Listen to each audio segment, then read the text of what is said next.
할렐루야. 오늘도 이 말씀을 통해서 우리 모두 하나님의 은혜를 뜨겁게 만날 수 있기를 축복합니다. 오늘은 이제 요나서 강의 제일 마지막 시간입니다.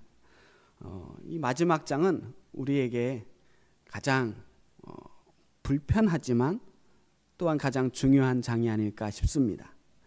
지난 4주 동안 우리가 요나서 강해를 계속 해왔거든요. 오늘 마지막 날이라 이 강해를 마무리를 해야 되기 때문에 계속 이어나가고 있습니다. 자, 제가 4주 동안 강해를 하면서 반복했던 말씀들이 있어요. 요나가 얼마나 한심한 인간인지, 정말 안 고쳐지고 바뀌지 않는 답답한 요나를 계속해서 만나왔습니다. 또한 그렇게 답답한 요나를 통해서 끝까지 니느웨를 구원하고자 하시는 하나님의 그 마음도 함께 지켜봤습니다. 지난주에 마지막 읽었던 요나서 3장 10절 말씀이 어떻게 끝나는지 한번 볼게요. 하나님이 그들이 행한 것, 곧 그 악한 길에서 돌이켜 떠난 것을 보시고 하나님이 뜻을 돌이키사 그들에게 내리리라고 말씀하신 재앙을 내리지 아니하시니라. 자, 이렇게 마침내 요나의 그 선포를 통해서 니느웨가 구원을 받았어요. 멸망에서 건진받았습니다. 보통 요나서를 우리가 이야기를 하라고 하면 요나서 줄거리를 이야기할 때 여기까지 하고 끝을 내요. 요나서 이야기를 했다고 이야기합니다. 불순종했던 요나가 천신만고 끝에 돌아와서 복음을 전하고 니느웨가 구원받았다라는 이야기로 우리가 줄거리를 이해하고 있단 말이에요. 그런데 사실 진짜 핵심, 요나서의 핵심은 이 4장에 있습니다. 이 요나서가 4장에 정말로 요나서를 통해서 우리에게 하고자 하는 말씀을 압축해 놓았던 거예요. 그럼 말씀으로 우리가 함께 들어가 보겠습니다. 1절부터 읽어볼게요. 1절 말씀, 요나가 매우 싫어하고 성내며. 요나가 싫어하고 성을 내는 이유가 너무나 분명합니다. 처음부터 요나는 니느웨가 구원받는 걸 원하지 않았어요. 저 우상이나 섬기는 이방인들이 이 구원을 받아야 된다는 걸 이해할 수가 없었습니다. 아무리 생각해도 마음에 들지 않아요. 그래서 계속 도망쳤던 거고 불순종했던 것입니다. 그런데 그 요나의 뜻과는 반대로 니느웨가 구원을 받은 거예요. 그래서 성이 난 겁니다. 그 분노의 마음을 담아서 요나는 하나님께 이렇게 기도합니다. 2절 말씀 제가 읽어볼게요.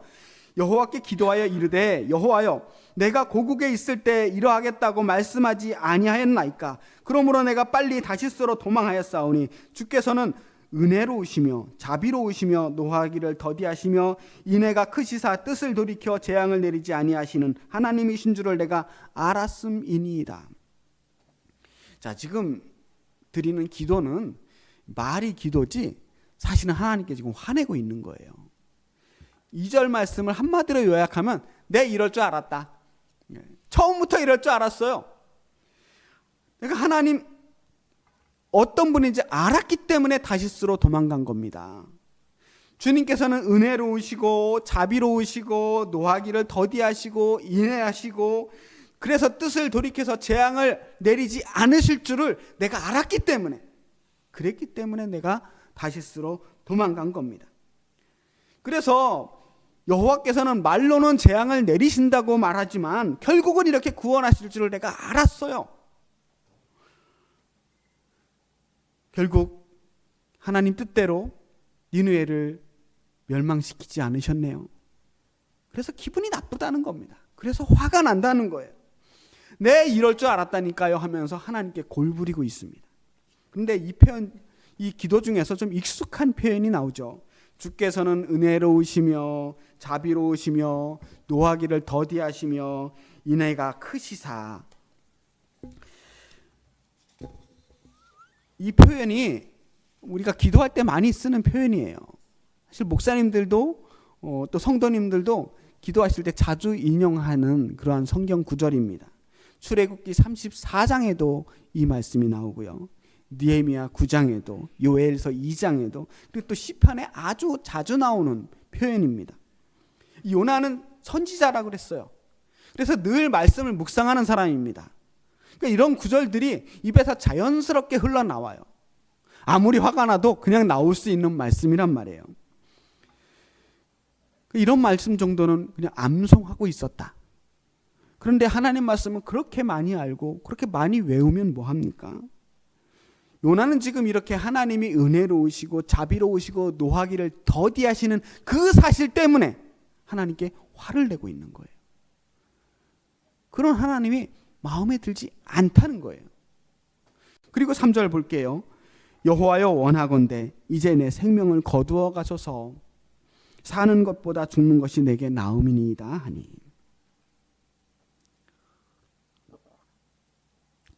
요나가 하나님께 내 생명 거두어 달라고 그렇게 기도하고 있습니다.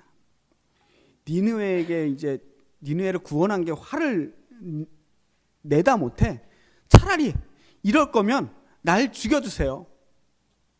그냥 죽여달라는 게 아닙니다. 지금 요나가 금방 하나님 어떤 분이라고 그랬어요? 은혜로우시고 자비로우시고 노하기를 더디하시고 인애가 크신 분이라고. 그래서 니느웨를 살려주신 거라고 했잖아요. 그런 사랑이 많으신 분께 왜 자기를 죽여달라고 그랬을까? 그렇게 사랑이 많으신 분이 자신은 죽이실까요? 그럴 분이 아니라는 거 알잖아요. 아무리 봐도 앞뒤가 맞지 않는 기도입니다. 그런데 이 기도가 또 낯이 익어요. 이 기도가 요나가 처음 기도한 게 아닙니다. 엘리야의 기도거든요, 이게. 엘리야가 갈멜산에서 제단을 쌓아놓고 바알 선지자 450명, 아세라 선지자 400명과 함께 대결을 펼치잖아요. 그리고 기도로 대결해서 이겼습니다. 그리고 그 거짓 선지자들을 전부 다 죽여요. 그런데 그 일이 있고 나서 이세벨이 엘리야를 죽이려고 쫓아옵니다. 목숨의 위협을 받고 엘리야는 정말 미친 듯이 도망을 가요. 도망가서 저 남쪽으로 내려가서 저 부엘세바 광야까지 내려갑니다. 그리고 그 광야에서도 한참을 더 들어가서 어느 로뎀나무 아래에 앉아서 이 기도를 드린 거예요. 열왕기상 19장 4절에 그 말씀이 나옵니다. 자기 자신은 광야로 들어가 하룻길쯤 가서 한 로뎀나무 아래에 앉아서 자기가 죽기를 원하여 이르되 여호와여 넉넉하오니 지금 내 생명을 거두시옵소서. 나는 내 조상들보다 낫지 못하니이다 하고. 그런데 이 기도를 요나가 지금 따라하고 있는 거예요. 엘리야의 기도를 따라하고 있어요. 그 말은 뭐냐면 지금 내가 엘리야랑 같은 처지다라고 하는 겁니다. 요나는 어떻게 엘리야가 자기와 같은 처지라고 이해할 수 있었을까요? 엘리야는 갈멜산에서 거짓 선지자들, 바알과 아세라 선지자들과 싸워서 이겼지만 이세벨이 여전히 그 권력의 권좌에 있습니다. 사실 엘리야는 바알 선지자들, 아세라 선지자를 전부 죽일 때 이제는 끝났구나. 이제는 이스라엘이 완전히 회복하겠구나. 우리가 승리하겠구나. 이 땅에 모든 악을 물리칠 수 있겠구나라는 생각을 했을 겁니다. 그런데 현실이 달라지지 않았어요. 여전히 이세벨은 그 권좌 위에 있습니다. 오히려 자신은 어때요? 지금 목숨 걸고 도망가는 처지가 된 겁니다. 그래서 절망하는 거예요. 세상 달라지지 않았구나. 바뀐 게 없구나. 내가 한 일이, 지금껏 내가 했던 일이 다 소용없는 일이었구나. 그래서 절망하고 좌절해서 그 자리에서 죽기를 구하는 거예요. 저는 별거 아니었습니다. 제가 이거밖에 안 됩니다. 근데 요나는 자신이 엘리야인 것처럼 기도하고 있잖아요. 나도 하나님 말씀을 전했는데 바뀐 게 없다는 거예요. 그건 요나는 사실은 니느웨가 구원받기를 기도한 게 아니고 멸망하기를 기도한 거죠. 내 사명이 헛되었다라는 생각을 하게 된 겁니다. 그래서 요나는 엘리야가 했던 기도를 떠올리면서 엘리야의 심정으로 기도하고 있는데 사실 엘리야와 요나를 같은 급에 두고 비교하는 게 말이 안 됩니다. 요나는 엘리야와 상대가 되지 않아요. 엘리야는 하나님 말씀에 순종해서 그 구름 한 점 보이지 않는 그날에 마른 제단에 물을 붓고 불을 내려달라고 간절한 마음으로 기도할 수 있는 그런 믿음의 사람이었습니다. 하나님이 시키면 시키는 대로 모든 것을 할 수 있는 순종의 사람이었습니다. 말씀이라면, 하나님 말씀이라면 끝까지 순종하는 사람이 엘리야였어요. 지금 엘리야가 낙심하고 차라리 생명을 거두어 달라고 기도하는 것은 내가 하나님의 말씀을 감당하기에는, 사명을 감당하기에는 너무나 부족한 사람이라고 하는 절망 때문이었습니다. 자기 자책 때문이었어요. 내가 하나님의 그 깊은 뜻을 알지 못하고 있구나. 하나님이 왜 이렇게 나를 실패하게 하는지 이해할 수 없었기 때문에 그런 답답함으로, 무력감으로 하나님께 차라리 내 목숨을 거두어 달라고 기도하는 거예요. 그 절망의 자리에서 엘리야는 천사를 만납니다. 하나님을 만나고 그 하나님의 위로로 힘을 얻고 다시 힘차게 호렙산을 향해 달려갈 수 있었어요. 그런데 요나는 어떻습니까? 요나는 하나님의 뜻을 처음부터 알았습니다. 알았는데도 불순종했고요. 하나님의 계획을 알았기 때문에, 하나님이 어떤 분인지를 알았기 때문에 낙심한 거예요. 그러니까 하나님의 뜻이 요나와 너무 달랐기 때문에, 다른데 내 뜻을 굽히기는 싫은 거예요. 저 니느웨가 구원받는 게 아무리 생각해도 이해할 수가 없었습니다. 용납할 수가 없었어요. 엘리야는 자신이 부족하다고 낙심했지만 요나는 하나님이 틀렸다고 분노하고 있습니다. 이게 다른 거예요. 그 차이가 요나와 엘리야를 갈라놓은 겁니다. 그런 요나에게 하나님 어떻게 하실까요? 안타까운 거예요. 안타까운 마음으로 이렇게 말씀하십니다. 여호와께서 이르시되 내가 성내는 것이 옳으냐 하시니라. 내가 성내는 것이 옳으냐? 너는 왜 내가 베푼 은혜에 오히려 성을 내느냐? 이 창세기 4장에 보면요, 가인과 아벨 이야기가 나옵니다. 가인과 아벨이 함께 하나님께 제사를 드려요. 그런데 아벨의 제사는 받으시고 가인의 제사는 받지 않으셨단 말이에요. 그때 왜 안 받았는지 우리는 정확하게 알 수 없지만 가인이 몹시 분하여 안색이 변했다고 그랬습니다. 얼굴이 울그락불그락해진 거예요. 그때 하나님이 이렇게 말씀하십니다. 여호와께서 가인에게 이르시되 내가 분하여 함은 어찌 됨이며 안색이 변함은 어찌 됨이냐. 지금 하나님께서는요, 요나에게 그때 가인에게 했던 그 질문을 똑같이 하고 있는 겁니다. 너 지금 화를 내는 것이 옳으냐? 왜 화를 내고 있느냐? 지금 이 말씀은요, 요나가 지금 하나님 앞에서 성내는 이 모습이 자신의 제사를 받아주지 않았다고 하나님 앞에 오히려 성내고 화를 내는 가인의 모습과 닮았다라는 거예요. 그 모습과 다를 바가 없다라는 것을 말씀하고 있는 겁니다. 우리가 하나님 앞에 예배를 드리면서 하나님이 내 예배를 받으시지 않는다고 화낼 자격이 있습니까? 그럴 권리가 있습니까?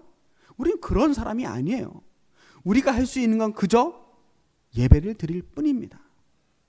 받으시는 분은 하나님이기 때문에 우리가 할 수 있는 건 영과 진리로 정말 정성을 다해서 예배하는 것밖에 없어요.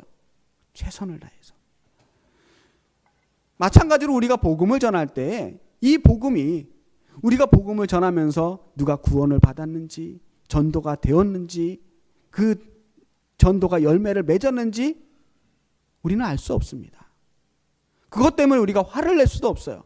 왜 우리 열심히 전도했는데 결과가 이 모양입니까? 라고 분을 낼 수 없습니다. 하나님이 하시는 일이에요. 하나님이 그를 구원하시겠다고 하면 하시는 겁니다.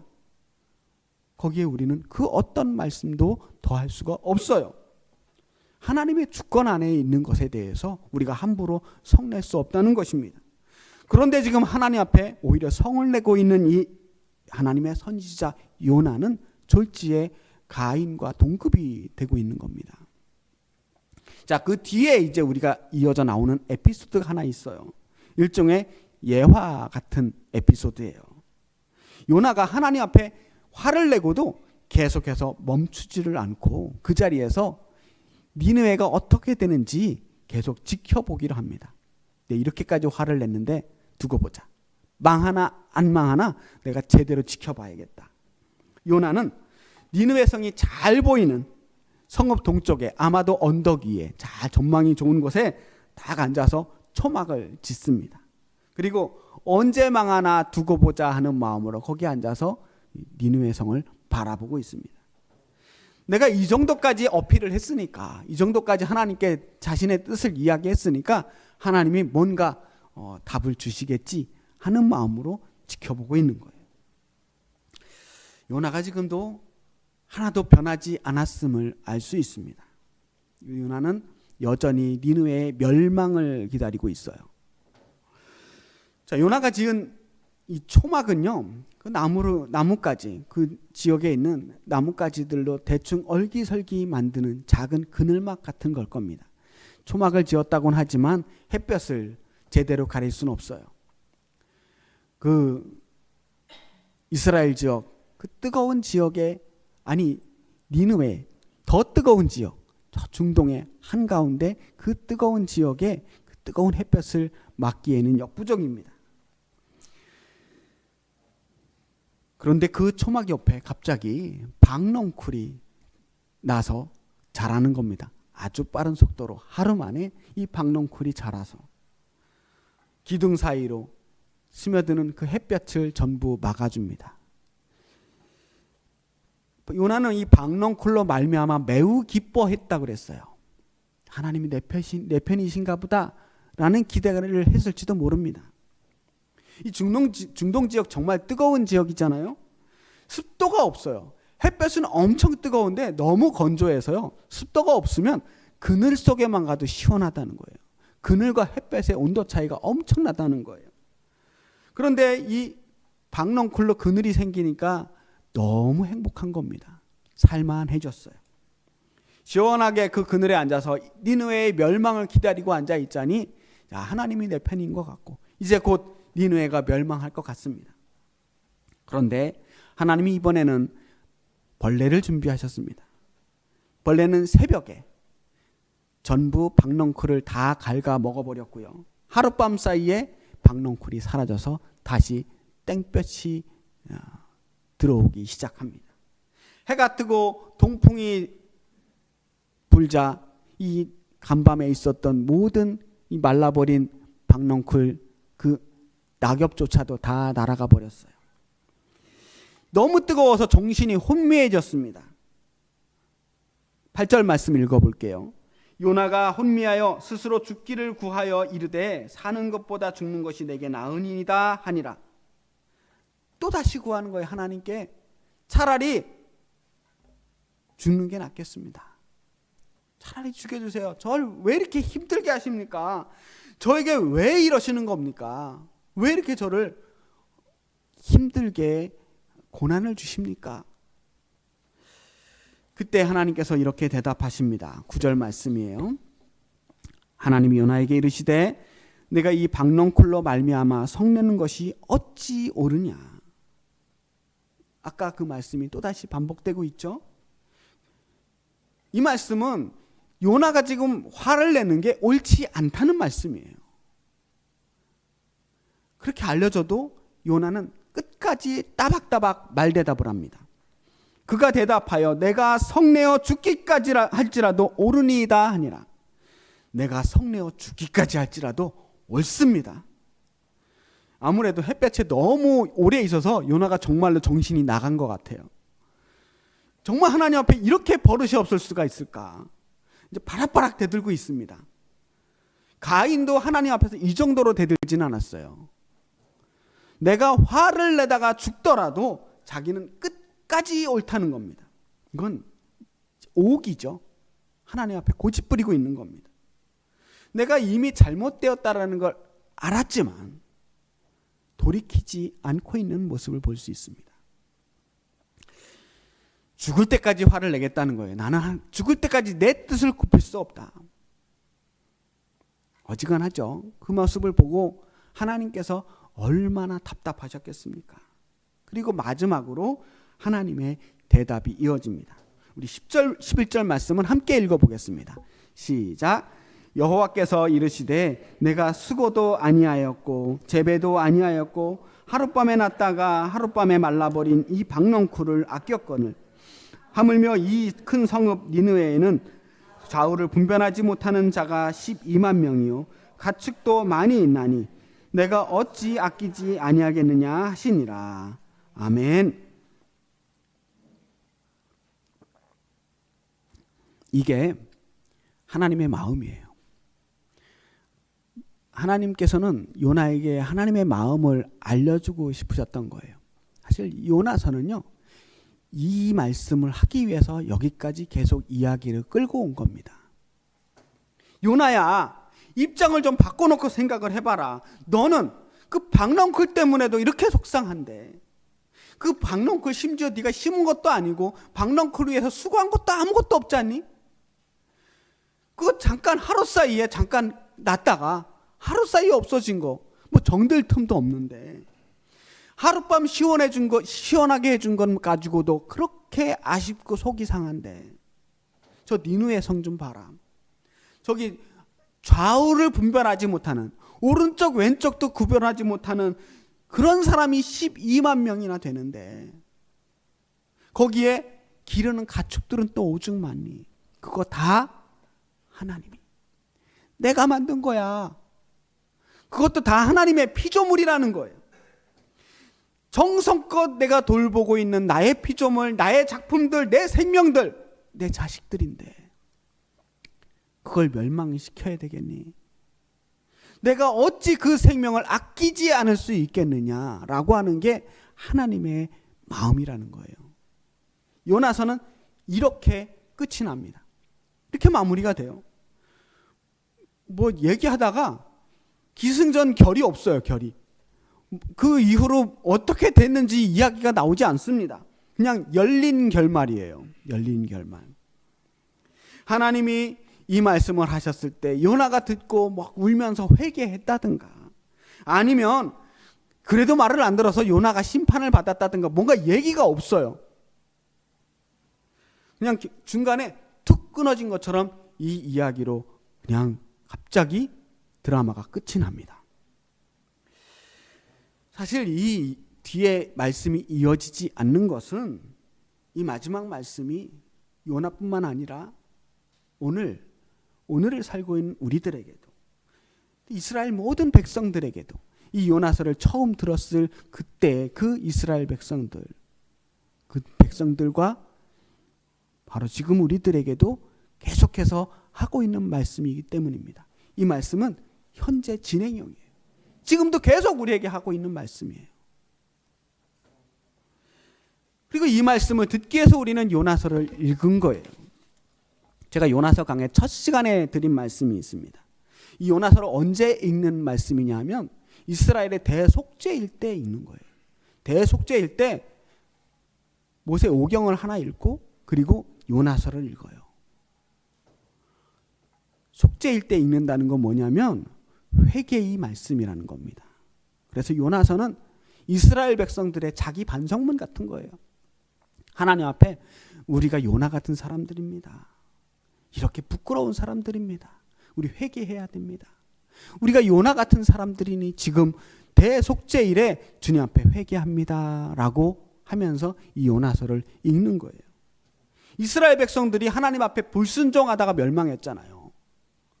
계속해서 예언자들을 보내서 돌이키라고 돌아오라고 말씀하셨을 때 끝까지 불순종하다가 결국은 멸망했어요.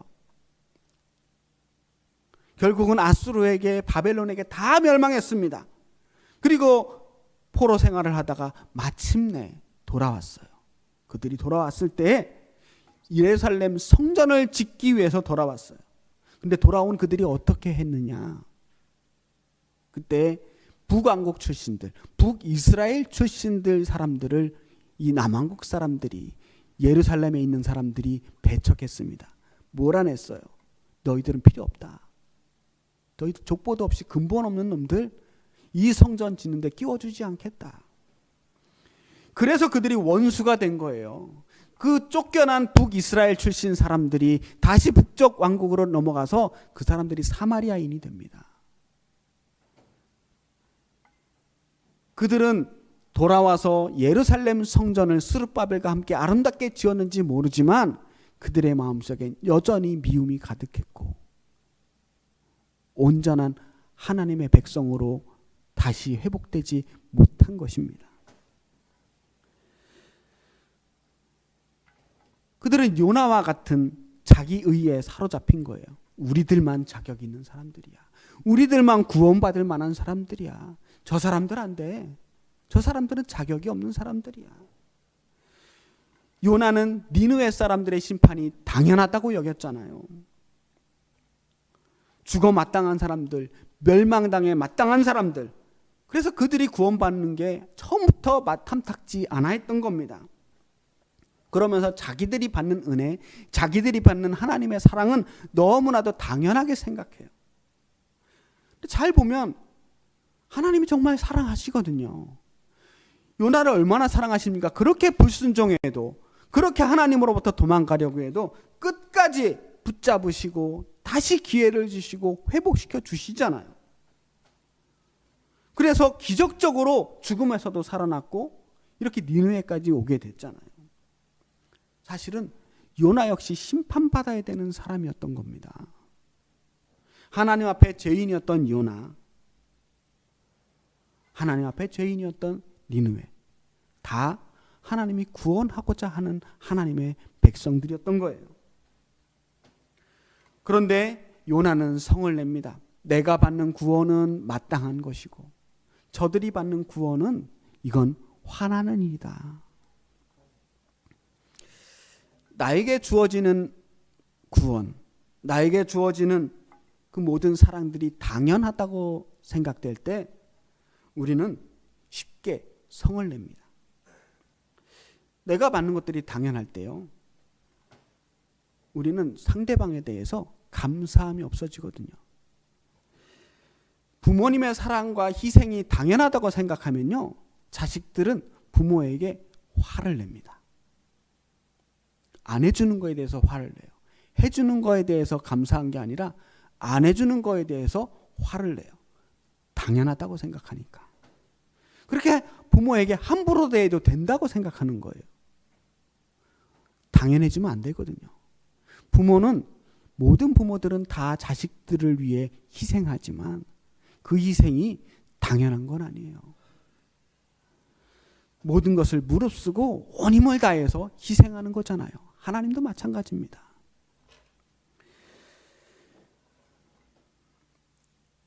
우리가 부모님의 사랑에 대해서 늘 감사하고 미안한 마음, 죄송한 마음을 가지는 게 자식된 도리이듯이 하나님께서 우리에게 주시는 그 사랑 역시 마찬가지입니다. 당연한 게 아니에요. 하나님께서 요나에게 하신 말씀, 하물며 이 큰 성읍 니느웨를 내가 어찌 아끼지 아니하겠느냐. 저는 이 말씀이 너무나 은혜롭더라고요. 하물며 아끼지 아니하겠느냐. 하나님이 멸망시키고 싶을 만큼 정말 징글징글하게 말을 안 듣던 니느웨지만, 그러나 그 니느웨를 정말로 멸망시키고 싶은 게 아니라 아꼈다는 거예요. 아껴서 어떻게든 구원하고 싶으셨던 그 하나님의 마음이 읽히지 않습니까? 그 악독한 죄인인 니느웨도 그렇게 생각하신다면 그 하물며 안에 우리도 들어갈 수 있지 않아요? 우리도 사실은 니느웨에 가까운 사람들입니다. 니느웨를 아끼시는 그 하나님께서 요나도 똑같은 마음으로 아끼셨던 겁니다. 저 말 안 듣는 요나도 사랑하시고 저 악독한 니느웨도 사랑하시는 거예요. 요나와 니느웨가 크게 다르지 않아요. 하나님 보시기엔 다 똑같은 자녀들입니다. 심지어 니느웨 사람들이 키우는 가축까지 아끼신다고 했어요. 가축. 그러니 여기 하나님의 사랑 안에 들어가지 않을 존재들이 어디 있습니까? 다 하나님이 사랑하시는, 아끼시는 존재들이라는 거예요. 자, 니느웨 구원이 당연한 게 아니고 요나의 구원도 당연한 게 아니죠. 근데 당연하다고 생각하던 요나는 니느웨의 구원에 대해서 성을 냅니다. 당연하다고 생각하니까. 자기는 하나님께 전심을 다해서 순종하는 선지자이고 저들은 이방의 죄인들이다. 그런 자들은 구원받으면 안 되고 심판받아야 된다. 이게 요나의 의예요. 요나가 생각하는 정의입니다. 그런데 이게 오늘날 기독교인들의 모습이에요. 우리는 하나님이 나를 용서하신다는 것에 대해서는 감격하지만 내가 미워하는 사람들을 용서한다는 것에 대해서는 쉽게 감사하지 못합니다. 내가 틀렸다고 생각하는 사람, 나를 아프게 했던 사람들에 대해서 그 사람도 똑같이 사랑한다고 하면 살짝 고개가 갸우뚱거려질 때가 있어요. 요나는 하나님은 은혜로우시며 자비로우시며 노하기를 더디하시며 인애가 크시다고 하시는 그 말씀을 외우고는 있지만 그 말씀이 자기에게만 적용되기를 바라요. 자기 민족, 이스라엘 백성들에게만 적용되기를 원합니다. 하지만 하나님 말씀하시는 거예요. 내가 어찌 아끼지 아니하겠느냐. 요나야, 나 똑같이 사랑한다. 우리 신앙은요, 누가 옳으냐, 누가 그르냐 하는 문제가 아닙니다. 누가 사랑하느냐. 우리가 하나님 앞에 옳아서, 정의로워서 구원받는 게 아니고요. 하나님이 사랑하시기 때문에 구원받는 겁니다. 요나서는 이렇게 우리에게 묻고 있습니다. 너 정말 네가 미워하는 사람을 위해서 기도할 수 있겠니? 정말로 너를 힘들게 하는 사람을 용서하신다면, 하나님께서 용서하신다면 너 함께 기뻐할 수 있겠니?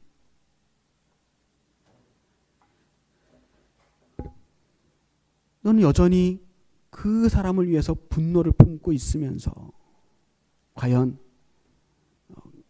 이웃을 사랑한다고 이야기할 수 있겠니? 라고 말씀하시는 거예요. 요나는 여기까지 보면 실패한 사람입니다. 하지만 그 실패한 요나를 통해서 우리의 마음을 볼 수 있게 해줍니다. 우리가 요나라면 어떻게 했을까? 요나는 끝까지 변하지 않았지만 하나님께서는 끝까지 요나를 포기하지 않으셨습니다. 끝까지 요나를 설득하고 이해시키려고 합니다. 오늘 우리를 향해서도 그렇게 물으십니다. 내가 어찌 아끼지 아니하겠느냐. 우리의 기준이 점점 단단해지는 것 같은 느낌이 들어요. 오늘날 기독교가 세상을 향해서 내미는 잣대들이 점점 단단해지고 있어요. 그 말은 뭐냐면 우리가 우리의 기준으로 세상을 평가하고 그들이 얼마나 악한지, 그들이 얼마나 한심한지를 우리가 먼저 평가한다는 겁니다. 그래서 우리가 미워하는 그 사람, 하나님도 미워하기를 바라는 건 아닌지 모르겠어요. 우리도 은혜를 받았고 우리도 하나님께 구원받았으면서 하나님, 저 죄인은 그래도 용서할 수 없는 죄인 아닐까요? 라고 마음에 품고 있는 몇몇 사람들이 있어요. 다른 죄인은 몰라도 저 사람들은 너무하지 않습니까? 우리가 저 사람들과 같은 급이 되어야 되겠습니까? 우리도 죄인이긴 하지만 저 사람들과 같이 묻어가기에는 너무 차이가 크지 않습니까? 라고 생각하는 거예요. 그게 우리의 문제예요.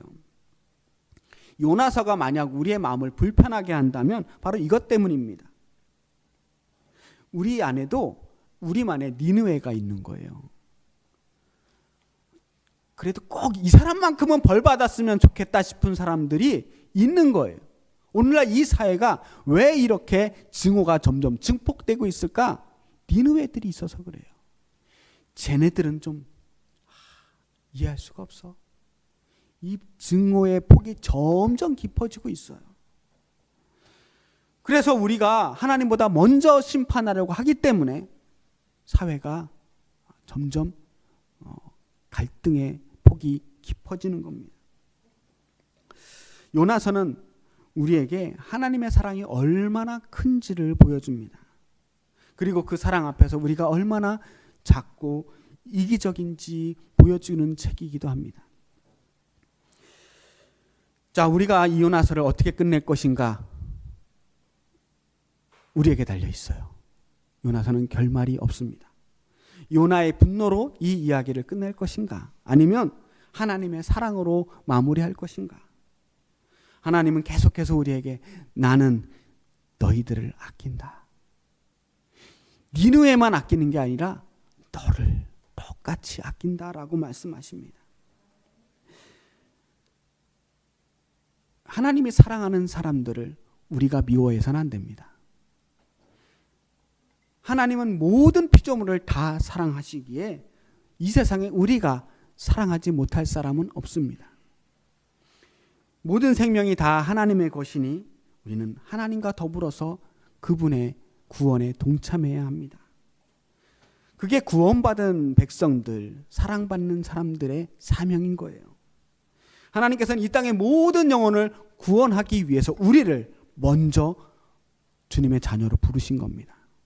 우리에게 나머지 사람들에게 복음을 전하라고 그 사명을 주시기 위해서 먼저 불러주신 거예요. 그래서 우리는 축복의 자녀들입니다. 니느웨를 향해서 복음을 전하라고 사명을 주신 거거든요. 자, 우리 그 사명에 기꺼이 함께 동참하며 하나님의 그 귀한 사역에 힘을 보태는 그런 요나 같은 사람이 되어야 되지 않겠습니까? 그리고 하물며 우리를 사랑하시는 그 하나님께서 우리가 하는 일에 함께 하시지 않겠습니까? 하나님과 더불어 기꺼이 그분의 그 귀한 사랑의 사명을 완성하시는 저와 여러분이 되시길 주님의 이름으로 축복합니다. 기도하겠습니다.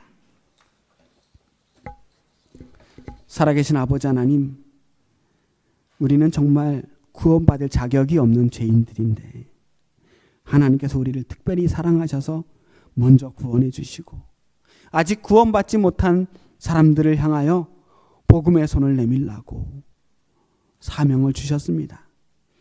이 세상 모든 사람들이 다 니느웨 사람들이라면 그 사랑하는 니느웨 백성들을 향하여 우리가 기꺼이 손을 내밀고 구원을 위하여 일할 수 있어야 되겠습니다. 한 사람도 미워하는 사람들 없도록 도와주시고 모든 일을 향하여 하나님의 사랑을 품고 나아갈 수 있는 우리들이 되게 하여 주시옵소서. 예수 그리스도의 이름으로 기도합니다. 아멘.